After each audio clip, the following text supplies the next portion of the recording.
नमस्कार दोस्तों, स्वागत है आप सभी का आपके अपने चैनल शॉर्ट फ्लिक्स पर, जहां हम आपके लिए लाते हैं आध्यात्मिक कहानियां और जीवन को बदल देने वाली शिक्षाएं। आज हम बात करेंगे उस पवित्र ग्रंथ की जो न केवल भारत बल्कि पूरी दुनिया को मार्गदर्शन देने वाली अमूल्य धरोहर है, भगवद गीता। आज की इस विशेष वीडियो में हम जानेंगे भगवद गीता की 4 ऐसी शिक्षाओं के बारे में जो जीवन को नई दिशा देती है। तो आइए इन अद्भुत शिक्षाओं को समझते हैं एक एक करके, कहानियों और उदाहरणों के साथ। पहला, कर्म का महत्व। अध्याय 2, श्लोक 47। श्लोक: कर्मण्येवाधिकारस्ते मा फलेषु कदाचन। इसका अर्थ है, कर्म करने का अधिकार तुम्हारा है, परंतु उसके फलों पर नहीं। महाभारत के युद्ध में जब अर्जुन युद्ध करने से मना कर देते हैं तो भगवान कृष्ण उन्हें समझाते हैं कि जीवन का असली उद्देश्य कर्म करना है, फल की चिंता नहीं। अर्जुन ने युद्ध के परिणाम के भय से पीछे हटना चाहा, लेकिन श्री कृष्ण ने उसे यह याद दिलाया कि उसके पास केवल कर्म करने का अधिकार है, परिणाम भगवान के हाथों में है। उन्होंने अर्जुन से कहा, तुम्हारा धर्म है कि तुम अपने कर्म को करो और जो भी परिणाम होगा वह ईश्वर पर छोड़ दो। यह विचार आधुनिक जीवन में भी लागू होता है। एक दिन एक गरीब किसान, जिसे कई सालों से किसी फसल का लाभ नहीं हुआ था, अपने खेत में मेहनत करता रहा। लोग उसे कहते थे, तुम्हारी मेहनत बेकार है, फसल कभी अच्छी नहीं होती। पर किसान हंसकर जवाब देता, मेरी मेहनत भगवान को समर्पित है, जो होगा वही सही होगा। कुछ समय बाद उसकी फसल इतनी अच्छी हुई कि पूरा गांव हैरान रह गया। यह श्लोक हमें जीवन का सबसे महत्वपूर्ण पाठ सिखाता है। फल की चिंता करने के बजाय हमें अपने कर्म पर ध्यान देना चाहिए। परिणाम पर हमारा अधिकार नहीं है। हर इंसान का यह कर्तव्य है कि वह अपने कार्यों को निष्ठा से पूरा करे, बिना यह सोचे कि इसका परिणाम क्या होगा। यदि हम हमेशा फल की चिंता करेंगे तो हमारा ध्यान कर्म से हट जाएगा और हम अपने कर्तव्यों को सही तरीके से नहीं निभा पाएंगे। भगवान कृष्ण यहाँ हमें यह संदेश देते हैं कि कर्म ही असली पूजा है। हमें विश्वास रखना चाहिए कि हर कर्म का फल हमें उचित समय पर मिलेगा, और अगर नहीं भी मिला तो वह भी हमारे हित में होगा। यह श्लोक हमें मानसिक शांति और धैर्य का महत्व सिखाता है। हमारे जीवन की हर परिस्थिति में यह सोच मददगार होती है, चाहे वह कामकाज हो, रिश्ते हो या जीवन की कठिनाइयां। दूसरी महत्वपूर्ण बात, आत्मसंयम। अध्याय 6, श्लोक 5। श्लोक: उद्रेदात्मनात्मानं नात्मानं वसादयेत्। इसका अर्थ है, मनुष्य को स्वयं से ऊपर उठना चाहिए और स्वयं को कभी नीचे गिरने नहीं देना चाहिए। आइए इसे एक कहानी के द्वारा सुनते हैं। प्राचीन समय की बात है। एक युवा राजकुमार को हमेशा अपनी शक्तियों और योग्यताओं पर संदेह रहता था। वह हर बार किसी चुनौती का सामना करने से पहले हार मान लेता। एक दिन वह अपने गुरु के पास गया और उसने अपनी समस्या बताई। गुरु ने उसे एक पेड़ की जड़ें दिखाईं और कहा, यह पेड़ ऊंचा तभी खड़ा हो सकता है जब इसकी जड़ें मजबूत हों। तुम्हारी जड़ें यानी तुम्हारा आत्मबल और आत्मविश्वास कमजोर है। गुरु ने उसे भगवद गीता का यह श्लोक सुनाया और कहा, तुम्हें खुद को ऊपर उठाना होगा, कोई दूसरा तुम्हें नहीं उठा सकता।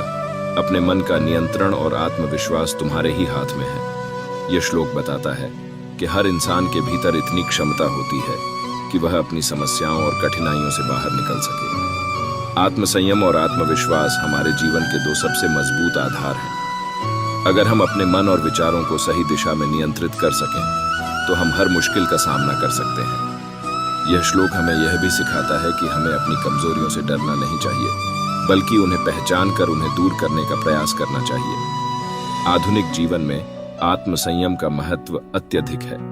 चाहे वह हमारी आदतें हों, हमारे विचार हों या हमारे लक्ष्य, हर क्षेत्र में आत्मसंयम हमें सफलता दिला सकता है। अगर हम खुद पर नियंत्रण नहीं रख सकते तो बाहर की दुनिया पर नियंत्रण पाने का सपना भी नहीं देख सकते। तीसरी और आवश्यक बात, मन का नियंत्रण। अध्याय 6, श्लोक 6। श्लोक: बंधुरात्मात्मनस्तस्य येनात्मैवात्मना जितः। अर्थ: जिसने अपने मन को वश में कर लिया है वह अपना मित्र है, जिसने मन को वश में नहीं किया वह अपना शत्रु है। एक बहुत शक्तिशाली राजा था जिसे दुनिया का सबसे बड़ा योद्धा माना जाता था। उसने कई युद्ध जीते और बहुत बड़ा साम्राज्य स्थापित किया, लेकिन रात में वह चैन से सो नहीं पाता था। उसके मन में हमेशा बेचैनी और भय बना रहता था। उसने एक साधु से अपनी समस्या बताई। साधु ने मुस्कुराते हुए कहा, तुमने बाहरी दुनिया तो जीत ली, परंतु अपने मन को नहीं। अगर मन नियंत्रण में न हो तो दुनिया की सारी जीतें भी बेकार हैं। साधु ने उसे ध्यान की शिक्षा दी और कहा, तुम्हारा असली शत्रु तुम्हारा अशांत मन है। जब तक इसे जीत नहीं लोगे तुम्हें शांति नहीं मिलेगी। इस श्लोक में भगवान कृष्ण ने मन के नियंत्रण की बात की है। यदि कोई व्यक्ति अपने मन को नियंत्रण में नहीं रख सकता तो वह सबसे बड़ी चुनौतियों का सामना नहीं कर सकता। मन एक शक्तिशाली साधन है जो या तो हमारी सबसे बड़ी ताकत हो सकता है या सबसे बड़ा दुश्मन। अगर मन अस्थिर हो तो जीवन में सही निर्णय लेना मुश्किल हो जाता है।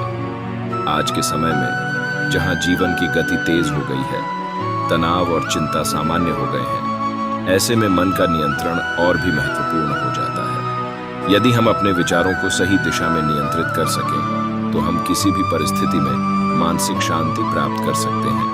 ध्यान, योग और आत्मचिंतन के माध्यम से हम अपने मन को नियंत्रण में ला सकते हैं। चौथी और आखिरी बात, समत्व भाव, अध्याय 5, श्लोक 18। श्लोक, विद्या विनय संपन्ने ब्राह्मणे गवि हस्तिने। अर्थ, ज्ञानी की दृष्टि में सभी समान होते हैं, चाहे वह विद्वान हो, गाय हो या हाथी।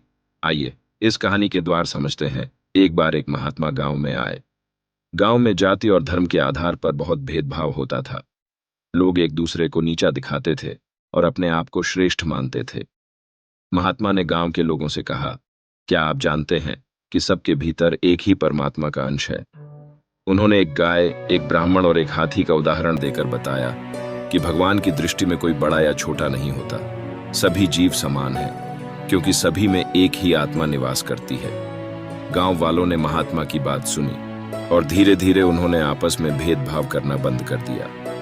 महात्मा के ज्ञान ने पूरे गांव को एक कर दिया।